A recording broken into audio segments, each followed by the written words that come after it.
If you're anything like me, you're a creative person who enjoys a variety of hobbies, but you actually have to balance a number of other things such as life, work, being a functioning adult. Therefore, you actually struggle to find the time to enjoy your passions and be creative. So in this video, I'll be sharing what I have found to be the best way to get around that and to actually make time to be creative.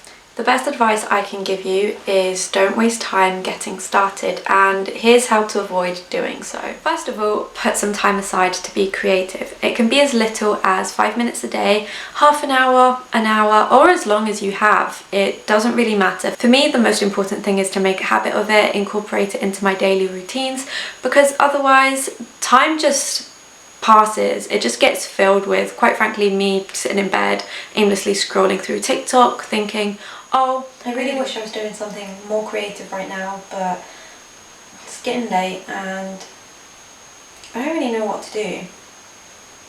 Which brings me on to my next point. Don't make the mistake of wasting the time you have to be creative on coming up with ideas.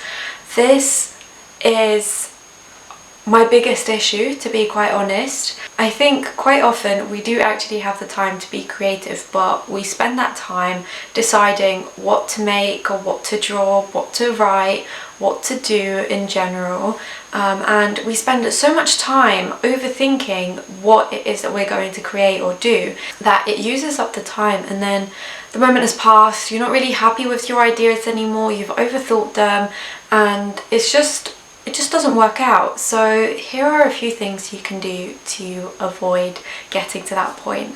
Keep an ongoing list of ideas and inspiration.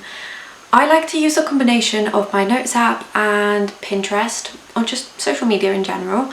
I like to pin project ideas on my Pinterest board, reference photos, patterns. I do the same when I scroll through social media. I would say my main sources of inspiration online, at least, are TikTok and Pinterest. So I like to save a lot of TikToks and I like to pin a lot of stuff to my Pinterest boards, and I also keep an ongoing list of ideas on my Notes app, whether they're original ideas or ideas that I've seen online or somewhere else, something that I've seen outside, maybe in nature or in an art gallery. Anything that's triggered any creativity sparks I like to keep in my Notes app, and then I can go through my list or my pins and my saved TikToks, see what I fancy doing, just pick one, don't overthink it, just pick one and go with it. So the next thing I've seen a lot on TikTok, specifically for painting and drawing and that sort of thing, but I think it applies to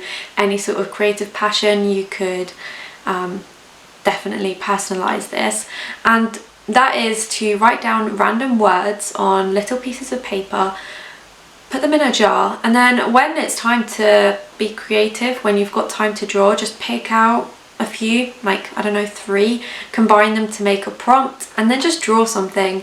I feel like this could easily be applied to other things, such as